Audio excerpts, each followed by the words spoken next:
hit lead, D. D. And capitalization, I suspect, is important, otherwise we would run out of codes.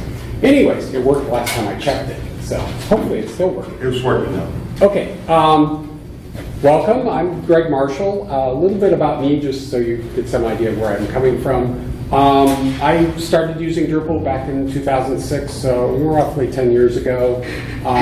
Went to my first, and I was just a user and a site builder. Went to my first DrupalCon in 2010 in San Francisco. Two important things happened. WhiteHouse.gov announced that they were a Drupal site and were contributing back to the community. And standing in coffee lines behind people, I heard that developers were hard to find. And since I'd been doing channel marketing consulting at the time, which is you spend as much time trying to convince people they need you than actually doing the work for them, it was relatively easy, and I decided I would switch over and become a developer again. My background a long time ago was in development. Currently, I'm a contract programmer or contract developer, so I'm sort of basically a gun for hire. I'm currently 42 months into a 2-month contract working for the state of New York in the WebNY as the statewide senior Drupal developer. So about 2 years ago, the state of New York made the decision to standardize all web development around the Drupal platform.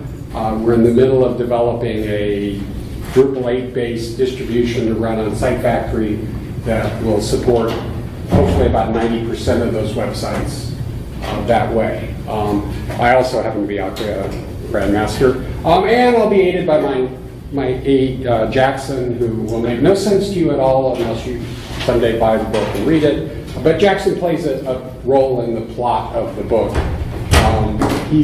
If you've ever heard of the concept of rubber ducking, where you talk to a rubber duck sitting on your keyboard, the principal character in the book, who learns views, talks to her cat, who tends to hang out when she's working. So that's why Jackson's there. Now, a little bit about the talk itself. If you came in here not knowing views and expect to leave knowing views, I hate to disappoint you, but I think that's about an 8-hour class or an all-day class. I don't know whether you could do it. So this is going to be a very brief and sort of rapid review of what views does and how you might go about exploring some options. One of the things I would tell you is try things. Views is one of those tools that is very powerful, does amazing things, is very extensible, and opaque. There's not a lot of great documentation for it.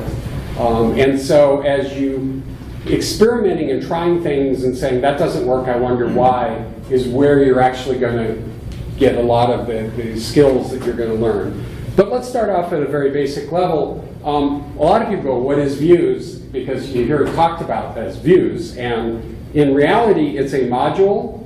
Before Drupal 8, it was a contributed module, so it had a project page. As of Drupal 8, it was integrated into core, which is sort of what happens to really popular modules. Currently in Drupal 7, it's powering about 80% of all known websites. If you go to Drupal.org's project summary page and look at the top 100 modules, it's right behind CTools, and the only reason why CTools is ahead of it is because views and other modules use CTools as a predicate. Mostly what you use it for are creating dynamic lists. So if you've ever worked in a static web page where every time you do something you have to update any other lists that might use it, one of the advantages of views is that you can basically have views automatically generating your content for you. And we'll look at that in different ways. Another way of looking at it, for those of you that actually maybe worked in a database or like Microsoft Access, is there used to be a program called Crystal Reports that was the big report writer that everyone used because no one wanted to figure out how to actually generate reports. And Views is really the Crystal Reports of Drupal. So it's a way of generating these lists relatively easily. I've had users that we've started off that They were content editors, and over a year or two, reached the point where they were generating their own views. That's a somewhat unique circumstance, but she was a very talented person. When we talk about it, then we talk about a view, which is one of these definitions. So you have views, the plural, which is typically the module or the capability. You have views, this view, the singular, which is one of these things. So why do we do it? Let's talk about the 5 most recent blog posts that you might want to put on your website. So in the manual way, what you would do is you would add the blog post, and then you would go back to the block or whatever's containing the 5 most recent blog posts, and you would delete the oldest one and insert the newest one at the top of the list. When you have views installed, you add the blog post, and when you refresh the page, the 5 most recent blog posts are sitting there because views rebuild that list dynamically and automatically for you based on the way you set up the view in the first place. It's now in core. As I said before, it was the #1 contributed module. And most now, because it's in core, most of the Drupal administration pages have been rebuilt as views and are just enabled along with core. So the basic views runtime is running all the time. You can't turn it off, basically. What you turn on and off when you turn on the module is the user interface, the UI. And so let's look at a few of them. The front page now is generated as a view. So one of the interesting things about this is because of the way this is now done, what you can do is modify the way Drupal functions on the administration side relatively easy. Whereas before you would have had to hack core and or written modules that extended using various hooks and things. Now anybody can go in and, as long as they have the right permissions, be able to modify how Drupal functions. And I'll show you an example of that in a little bit. So literally when you, that faded out. When you look at that front page, the listing of most recent content, sort of the blog roll approach, is generated by a view, and you can do that. The content list that you use to go in and do edits and things like that is actually done with views now. And built into core is most of the functionality of an additional add-on module that used to extend views called views bulk operations. So you can literally check those checkboxes down the left-hand side and do mass updates, mass deletes, and do all sorts of things. Otherwise, you can go over on the right and do individual options like editing, delete, inactivate, and activate. The files view, which is another part of the Drupal administration now, is a view. And so you can go in and update what fields are being and change how it sorts. Who's online is a view. So if you want to add a block to your page, that if you're a community kind of site where people would log on and do that, then you can put a who's online block, and it's generated via the view of users. The people list, the user maintenance page itself, is a view.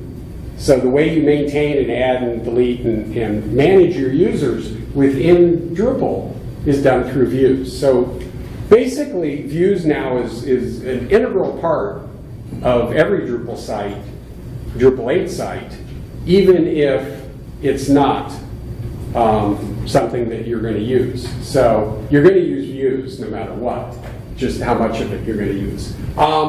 Just one quick thing about some view settings that I wanted to point out. Generally, you set your view settings once and then you never set them again. If you go in, there are a couple that I always like. One is always show advanced display settings. When we get to the edit page, you'll notice that there are 3 columns. And if you go to views when it's installed, normally that 3rd column is a field set that's collapsed, so you don't see it. And yet there's some things in there that you'll frequently want to know about. So it's easier just to have it always show, in my mind. The other thing I always do is I always turn on the preview, because again, you got to see what's going to happen. And when you're in, if you've got the preview turned on, you can actually get a sense of what the output's going to look like. There are exceptions. If you're doing things that require JavaScript or CSS, like the maps if you're using like Gmap in the older days and geolocation or one of those kinds of maps, they don't always work in the preview because not all of it gets loaded by the view, depending on how the particular module sets up those extensions to views. But it is a very powerful way, and so I always turn it on, and I have it automatically update, so I don't have to remember to hit refresh and wonder, stare at the screen and go, I just changed something, why didn't it change here? That will happen to you still, even with it. But what that usually means is what you think you changed, you didn't really change. And then the other thing I do, even though a lot of users don't know SQL, I always turn on the SQL query because if you need help, sometimes if you send that over, someone can say, oh yeah, I don't see this other table or field or whatever content type that you need. You'll need to define a relationship, and we'll talk about relationships if we get time right at the end. Let's talk about editing an existing view. So remember I said there's a content list, and let's say I'm a site administrator, and the examples sort of float in and out, but more frequently are about a real estate business that has a Drupal 8 website, and they want to manage that. So they're going to let the realtors manage their own listings. They don't want to show them things like basic pages and articles and other content types that they could edit. And so you can see here you've got FAQs and all sorts of things on this list. So what we want to do is create something that only shows properties. And later on we'll talk about only shows properties for that particular realtor. But for now, we're going to just modify it, and we're going to get rid of a lot of the data that makes sense to a content administrator that doesn't necessarily make sense to a real estate agent. So I only want to show what the status is, which is published and unpublished, and I want to show when it was last updated, because that's probably important to me, and then I need some operations. So to do that, I would go to the Views listing page. So I would go Structure, Views, and then once I'm in the Views listing page, I can look at this and go, there's content. Well, if I go over on the right-hand side, there are these pull-downs in Drupal 8, and one of them is duplicate. So I could duplicate the view for content, because I wouldn't want to modify one of the core views. And when I create that duplicate, then I can edit it. And I'm going to show a lot of data really fast, because we're not going to really talk about the details within this. And by the way, I could have done this as a demo, but switching back and forth with demos tends to take up time, and frequently demos fail. So I'm sort of doing this with static screenshots, and you can't read the screen, I guarantee it. It isn't that important that you actually be able to read those words. It's important that you be able to get a sense of what's going on. So the yellow arrows are two things I've got to change.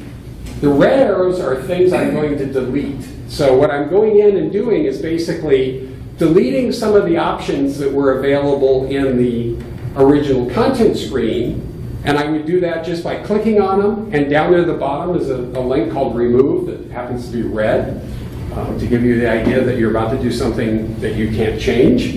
And so I would simply remove those. Then what I would do is I would go up and change the title from content to property list or something like that. And then the next thing I would do is I would come down here to the filters, and I'm going to change that content type from an exposed filter to a fixed filter that only allows me to see the content type property.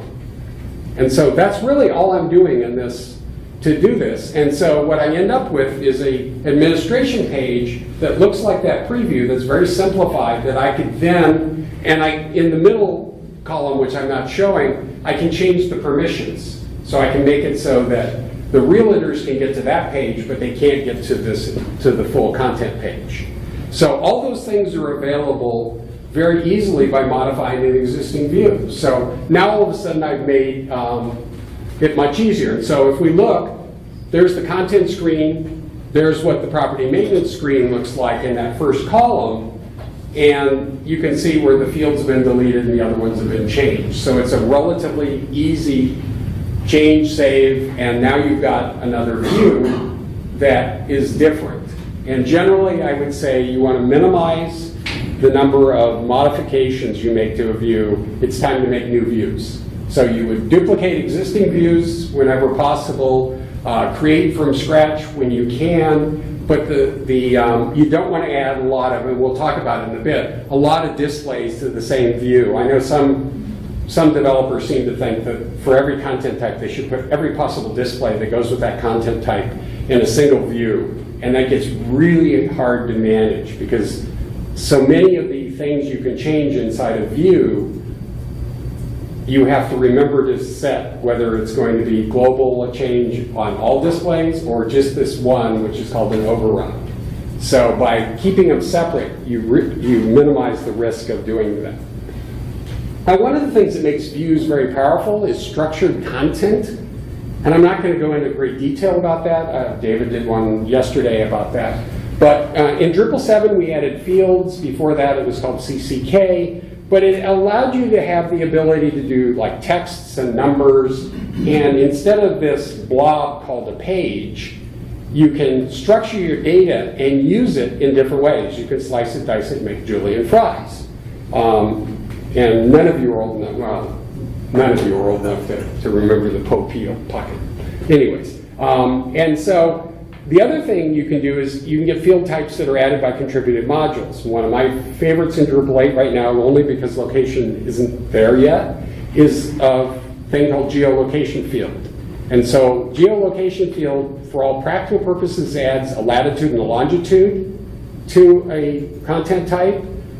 It gives you a Google Map interface to set that latitude and longitude without having to know anything about latitudes and longitudes, so you really don't have to know anything. And fortunately, because the Gmap module is the other missing in action part of Drupal 8 right now, it also provides a view display mode that lets you display it back out as a map. So you can take a bunch of contents and display them as a map.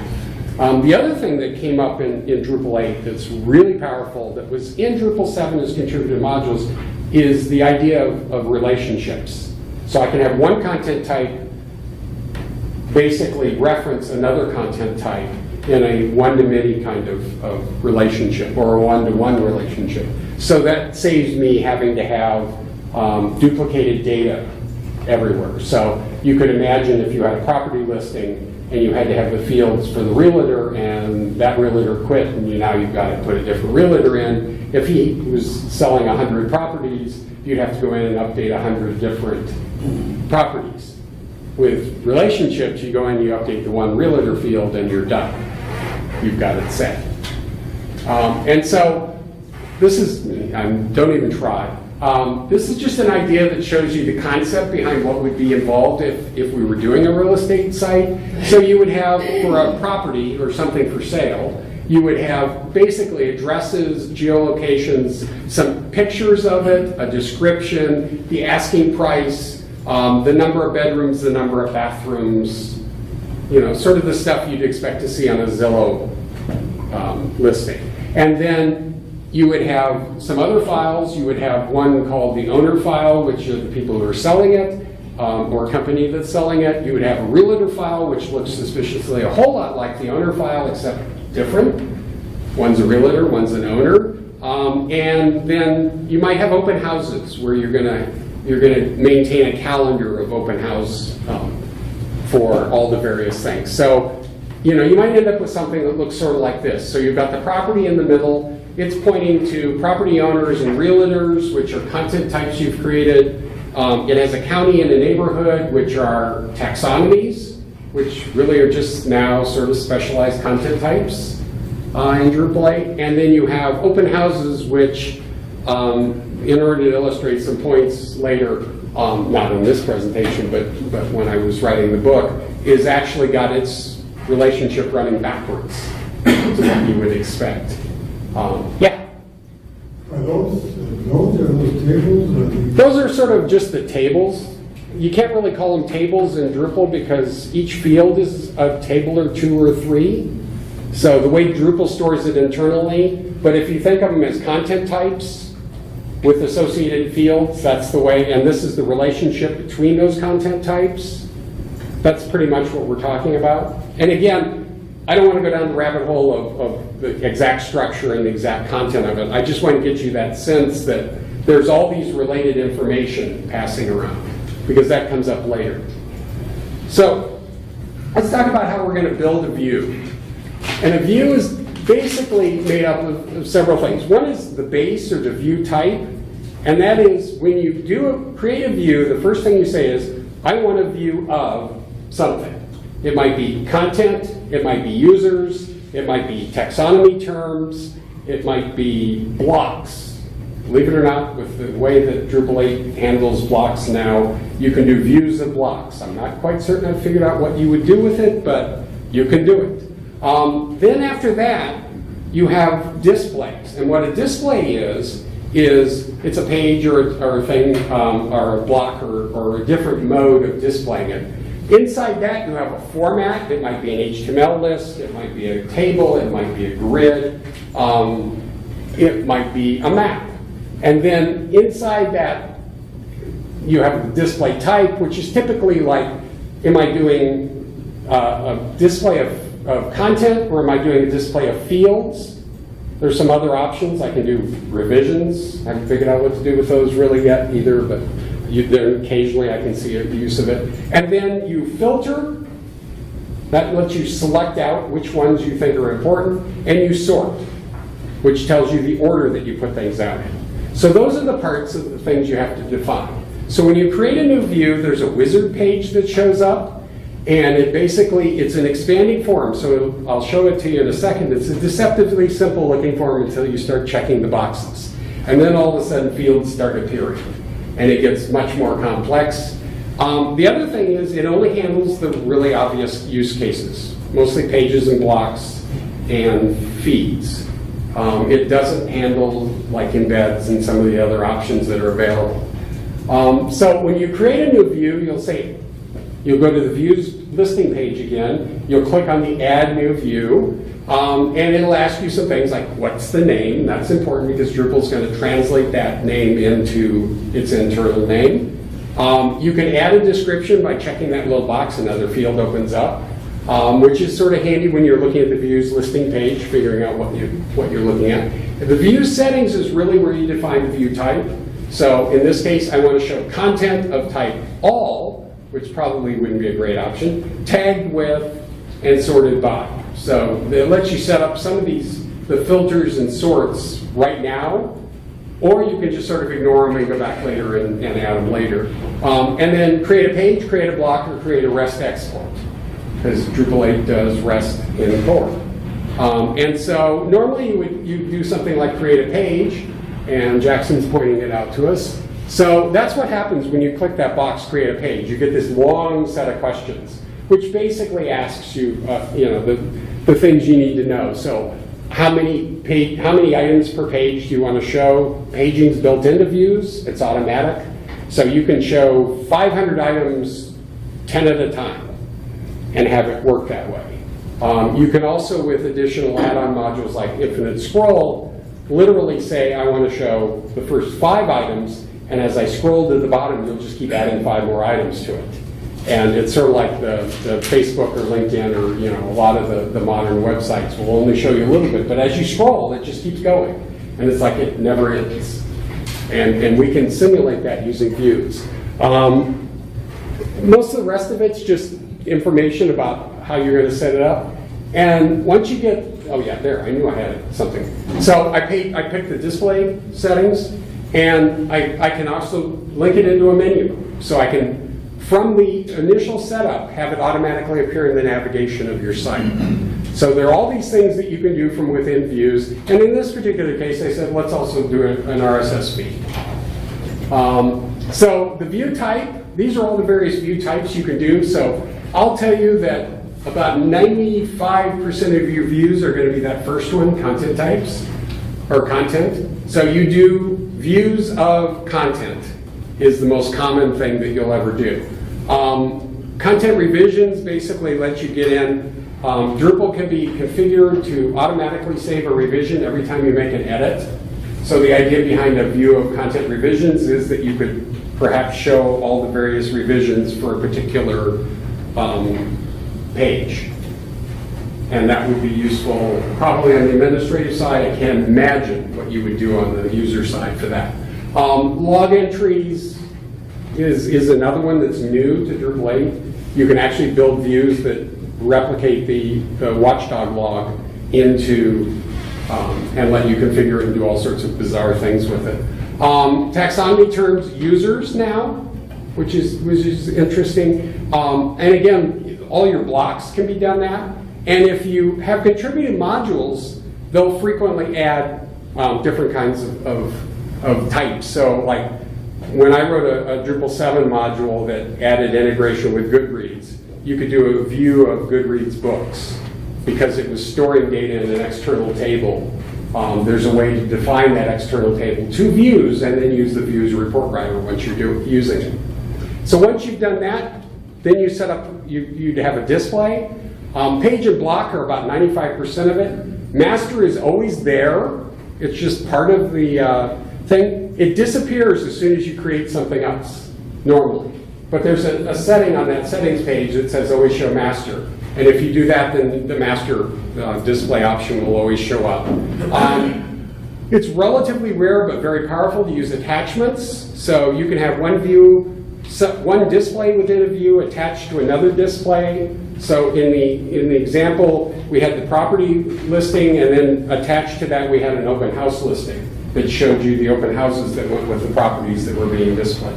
So that was done with an attachment. Embed is really for developers. So the idea is that you can create the view and views. Then you can use code to embed it in different ways from inside the programming that's being added in custom code. Entity reference is actually new in Drupal 8, and it's really powerful. Normally, when you do references, it does auto lookups based on typing in the title of the thing you're pointing to. So if your properties, you're in the properties thing and you have an entity reference that goes over to realtors, you start to type in the realtor's name and it gives you a list of options that match that. What you can do with this entity reference is you can actually go in and create a view that's going to select and order that as a pull-down list and substitute it for that auto-populate field. And so now you have really powerful control because views can do almost everything and allow you to display perhaps the realtor's name and how many properties they currently have listed. So if you were a manager and you wanted to sort of keep the number of properties per realtor equal, that drop-down list would show you that kind of information. A feed, a REST export, those are really things that you use to take the output of views and format them in certain ways that other websites can absorb them. Then you have the format options, and the ones built into Drupal are grid, HTML list, unformatted list, and table. Table is an amazingly powerful, and I'll show it to you, option. Most people don't like tables because they aren't terribly responsive. Drupal 8's version is relatively responsive because there's some settings you can do.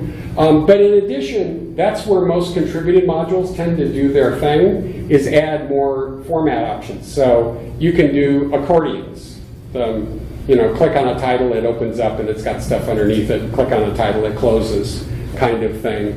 You can do the infamous slideshows or carousels that designers all know are bad, but every site owner wants anyways. And probably one of the ones I use a lot is the mapping. So we will put up dynamic maps on lots of websites. Yeah. Also calendars? Calendars, yeah. Is that available in 8 yet? Yeah. Okay. Yeah. Because that was something we added right before we went to print. You mentioned REST export for shuttling what, views or data, or was it? Getting data in a format to become an API, basically. For other sites? For other sites. Can you input REST data? For example... not with views and not with core. Not with core, okay. So most of the implementations of external APIs coming in are custom modules. I see. Yeah.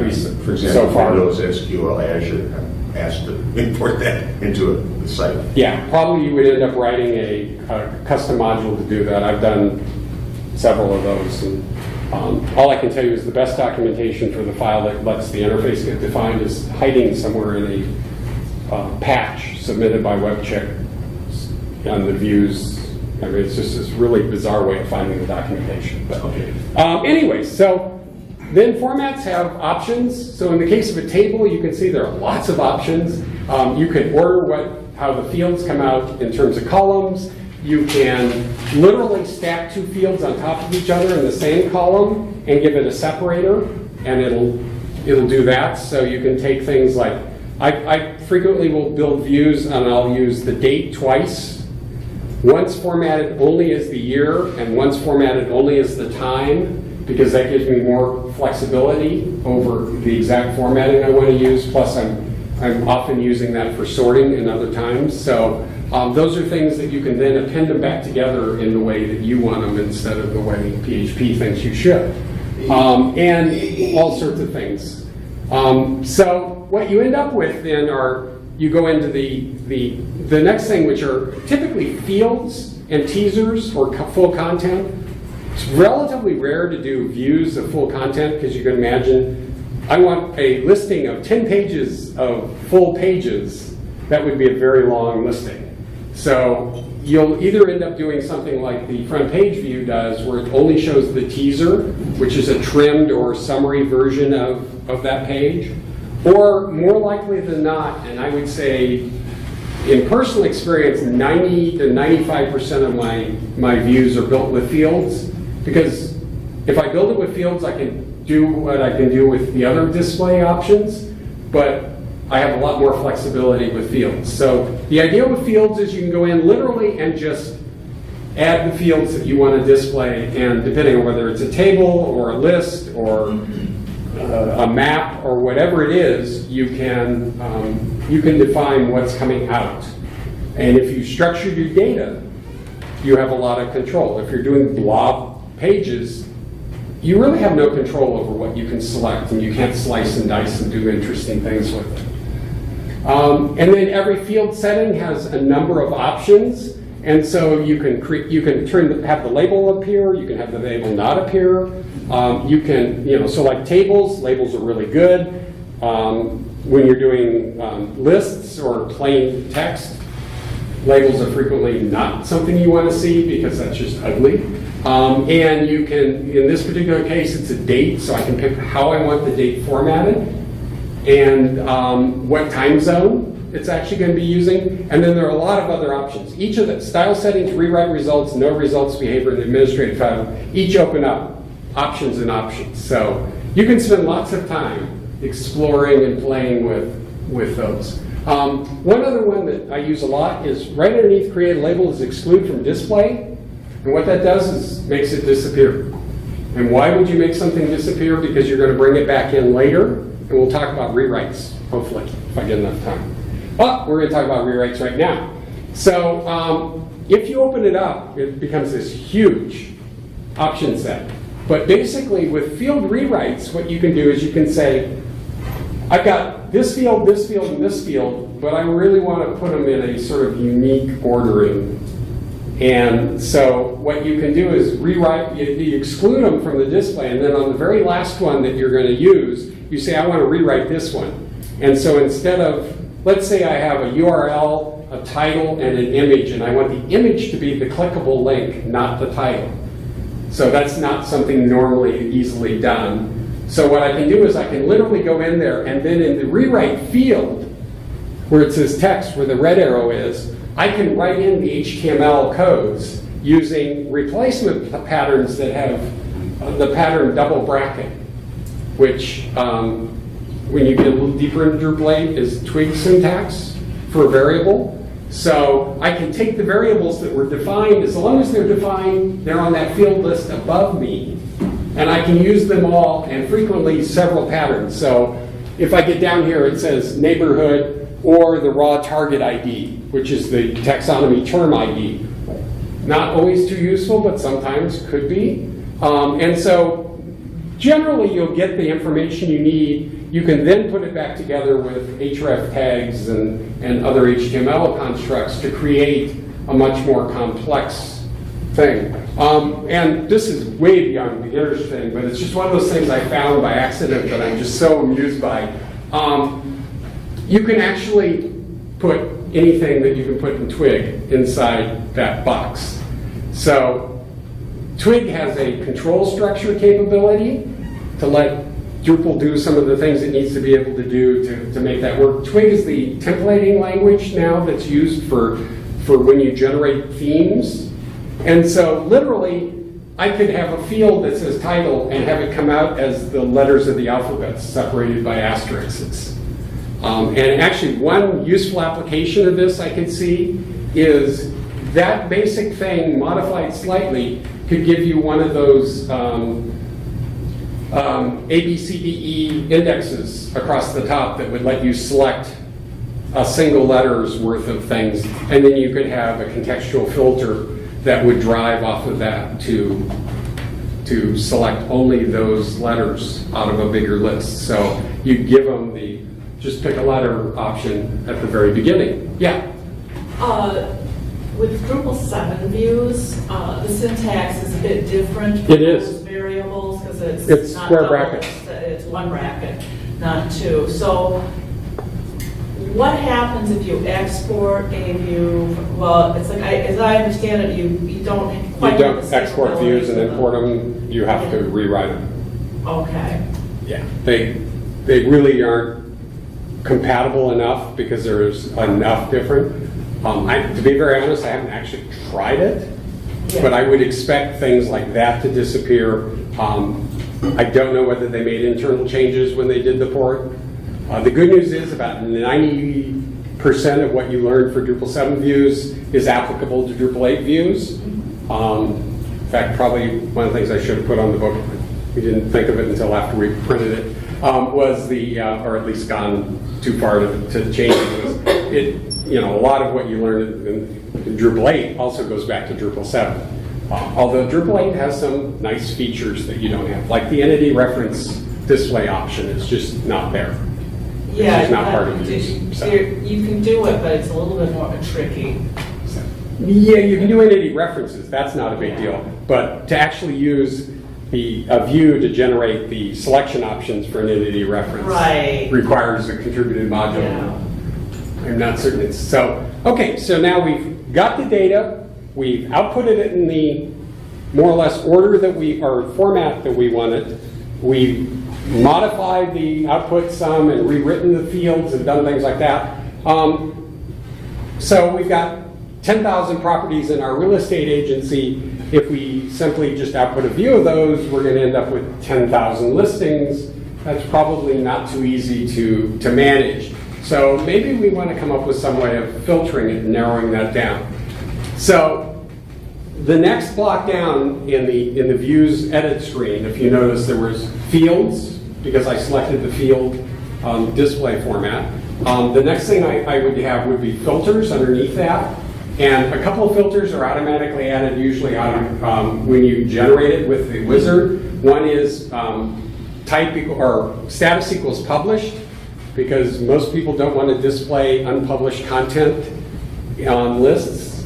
So that's one of those things that just gets added. And very frequently, whatever you picked as the type. So if I did a view content of type properties, the fact that it's a property content type would already have a filter. But let's say I want to only show the last 10 days worth of it. I would add a filter. I would say it's a single filter. It would, in this particular case, I'm doing properties, so I'm a square footage. So if I wanted to only limit it to, in fact, one of the views in the samples was tiny houses. Anyone watch that show? It's a fascinating show about people who live in under 500 square feet and build houses that actually enable that. And so I thought it would be fun to have a tiny house page that only listed properties that were under 500 square feet as a sort of tip of the hat to that show, and maybe get some publicity from the show for my real estate agency. So what I did was I said property square footage, and then I said operator is less than in this particular case. This one says between, and it would give me a maximum value. I would say 500. And my view now displays only tiny houses by that definition of under 500 square feet. The other thing you can do is you can do exposed filters. So as simply as checking the box that says expose this filter to visitors, you can set it up with defaults automatically. But when it displays, it actually shows you the filter values. Now, in this particular case, they were all blank when I set them up. But now I can go in and I can take this property listing of 10,000 properties or 1,000 properties or whatever it is, and I can say, let's only look at things that are 1,000 square feet to 2,000 square feet, asking price between $150,000 and $250,000, with at least 4 bedrooms because of the kids, and or between 4 and 5 bedrooms, and in this neighborhood because it has really good schools. So I can set up a relatively powerful search capability for visitors to the site using views that was relatively easy to generate. And so I would have this title, and when I apply that using the apply button, it would narrow down what's being displayed. There's also something, and it's over in the advanced column, which I find somewhat amusing sometimes. So again, one of the reasons why I set the advanced, always show that third column, is because a couple of these options are sitting over there, and people that sort of never notice that they're there. And so if you check the advanced column, there's a thing called a contextual filter. So if you've sort of figured out how filters work, contextual filters are really pretty easy to understand. They're filters that you pass the value that you want to use into, so it's an exposed filter that's driven by the URL instead of by a display on the screen. And so if you think of it that way, it's really relatively easy to understand. And so in this particular case, I did an available property listing by neighborhood is the URL I gave it. And it's got city center, and it uses a %20 because that's the way URLs do spaces. And when I set up my text only terms, I didn't think about the fact that I probably want to use them in a URL, so I end up with ugly URLs that way. And I end up with an available property listing for city centers. So that's really the primary thing you can do with contextual filters. There are other things you can do. You can change titles. Yeah. Do you know what the pre-process function is? So say I've got 2 views outputting on a page. Can I pass a variable from one of those views to another view on the page as a contextual variable? There is if you go over it, so there's where you add the contextual filters. So now you see the 3 columns that I keep referring to. I need to put a picture of that up front. And there's one of the options is if there's nothing in the URL, how do you find it? Mm-hmm. There are some things you can pass back and forth that way. It's because you're probably going block to block, it becomes really hard because you can't get it into the URL to pass it to the other side. So at that point, you might have to have a little bit of custom code to actually give you additional options to be able to pull data in. Right, yeah, I guess. In old versions of Views, there was the ability to add PHP right there, but fortunately in Drupal 8, they've removed all possibilities of sticking random code in. Right, do you know what that preprocessor is at all? Not off the top of my head. I'd have to Google it. I suspect it's actually adding an extension to the filter value, and it would be done by, because it's object-oriented, extending the class that defines that. So anyways, one of the things that we do a lot when we're doing contextual filters is we will come up with these defaults. So a couple of the really obvious ones is I want things that are like open houses that are related to this property, and I want to display that on the property list. I can define a view with a contextual filter based on the property ID and have the property ID show up based out of the fact that the URL, the page that's being loaded is the node ID for the property. So I can actually do that select that way. Or I could, let's say if I'm defining a list for particular users, I can have it display based on the user ID of the logged in user. Now obviously if they're an anonymous visitor, they're user 0. And then the last thing, and I'm sort of running, I think I'm running a little time. A sort criteria. So we've now picked what we want to display. We've picked how we're going to select out of a larger list what to display. And now it's coming out most recently updated first, because that's the default that Drupal does whenever it it builds the view in the first place, and that's probably not the order you want. So you do sort criteria. And almost always the first thing you have to do is delete whatever it is that you wanted that they gave you automatically when you came in, because you have to pick some sort just by default. And then you'll go back and add in the sort criteria you want. And the nice thing is you can do multi-level sorts. So you might do, I'm going to sort it by neighborhood, and then within the neighborhood I'm going to sort it alphabetically.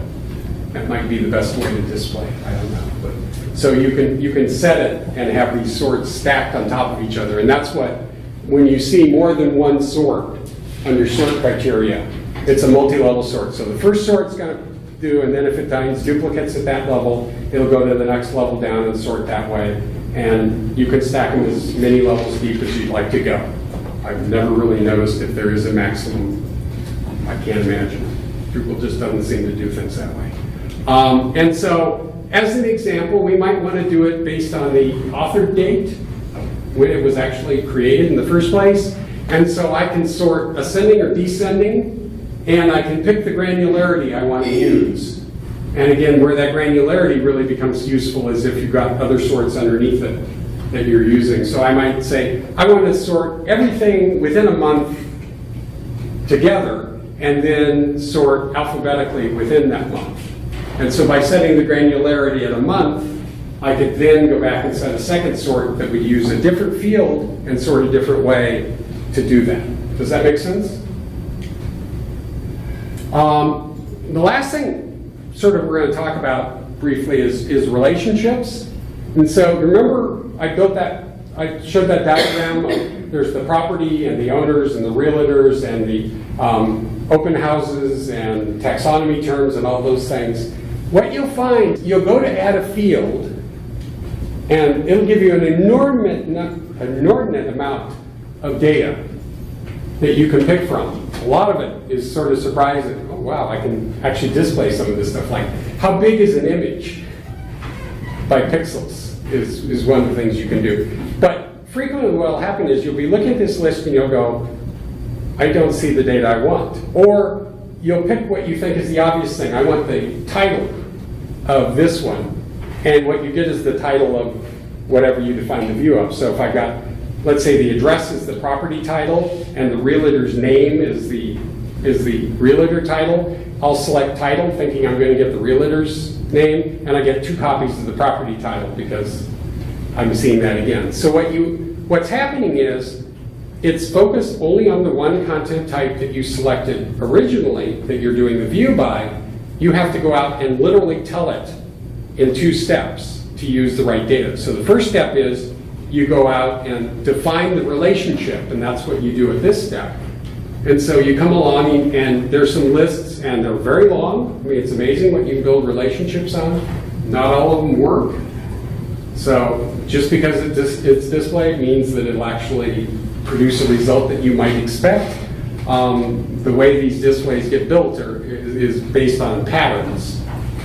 So in this particular case, I want to show the title or open houses. So I'm going to relate from my property to the open house using the second option. And it turns out that in Drupal 8, they do something that in previous versions of Drupal with entity reference you couldn't do. They let you go either direction. So you can actually crawl back through the pointers. It's not the most efficient SQL, but it works. And thanks to caching, we may not care how bad it is.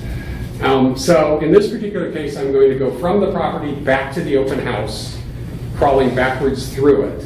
And then all of a sudden, I get a bunch of new fields that I can add, like the open house start time, the open house end time. Those didn't show up on my list before. Now they show up on my list. But just as importantly, and perhaps more importantly, if I open up the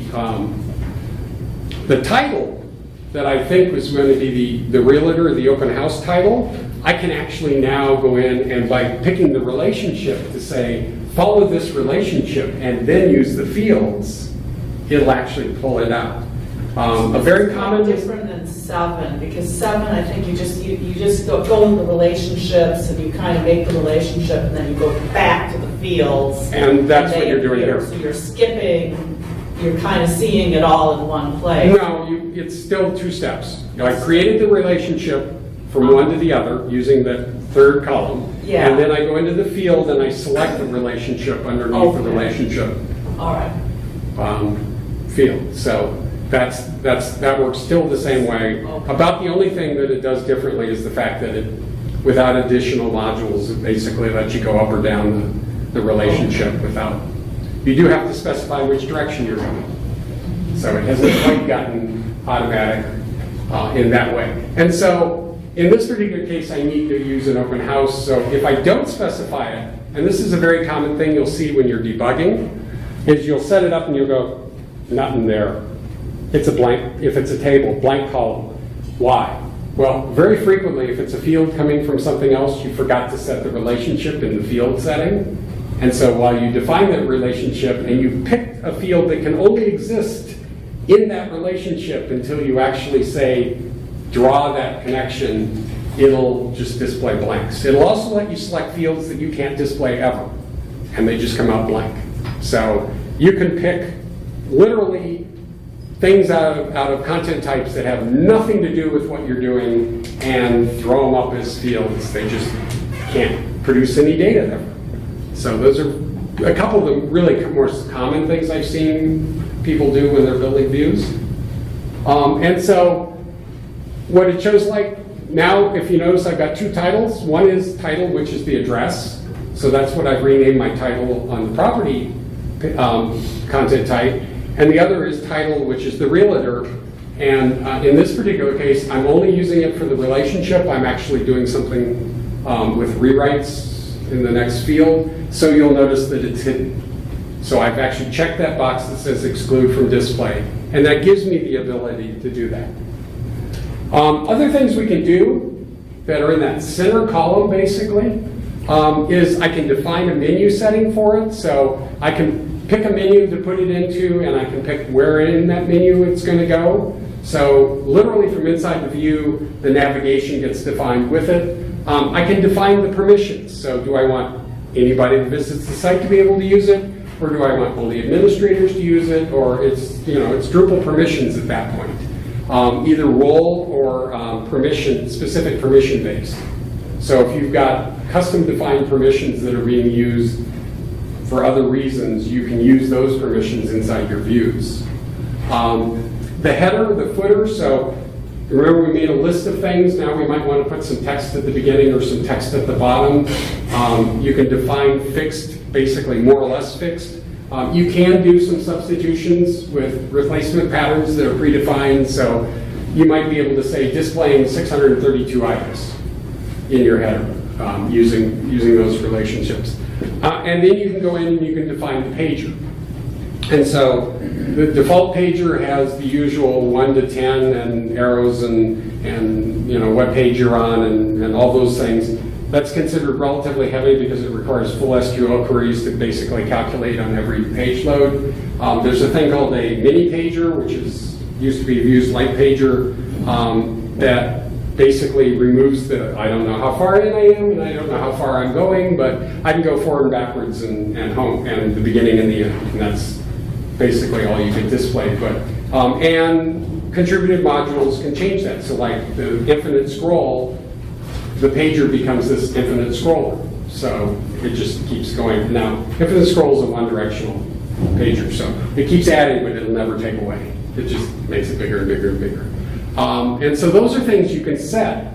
So you have a lot of flexibility within views and what happens when you define it. Questions? Yeah. You have views of views?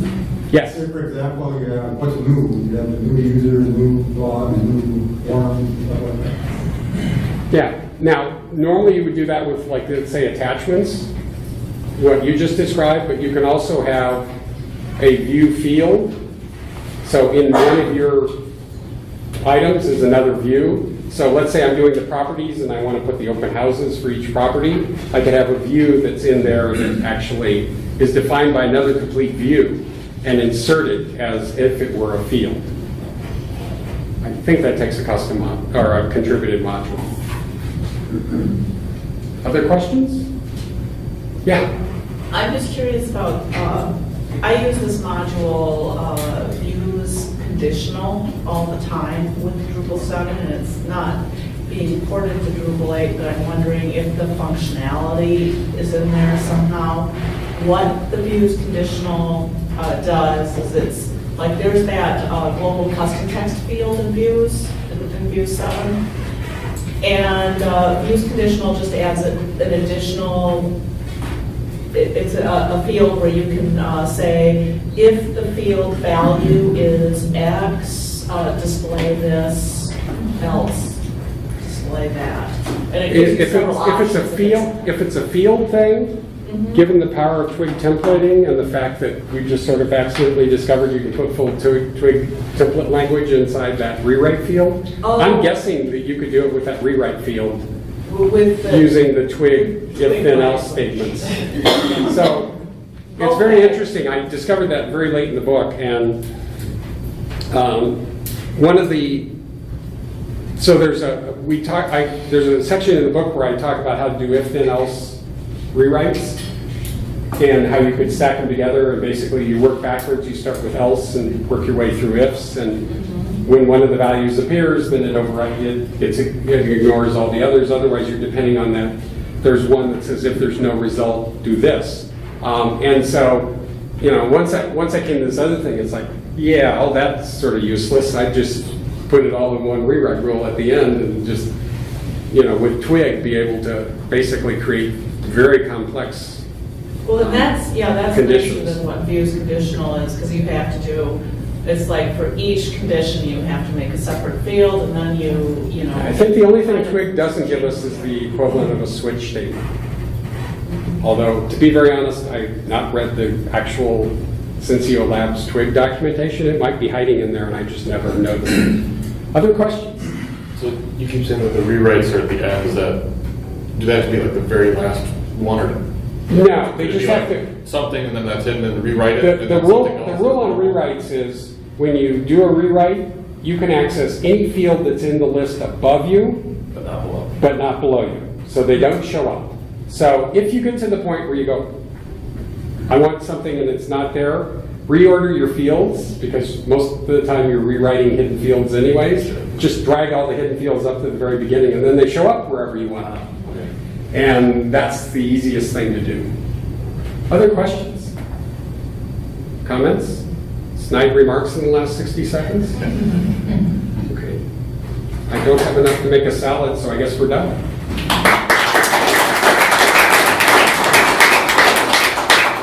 Did everyone get a postcard? Because I sort of convinced Packet to let me discount the book. If you haven't figured out, I wrote a book and I'm hawking it, basically. It's why. And all I can tell you from writing a book is friends don't let friends write books. I have a question, by the way. Yeah. It says, it says download project files, and There are no project files. yeah, you get a bunch of HTML, it gives you an HTML file. It shouldn't give you anything. Stop your recording there. Oh. Thank you.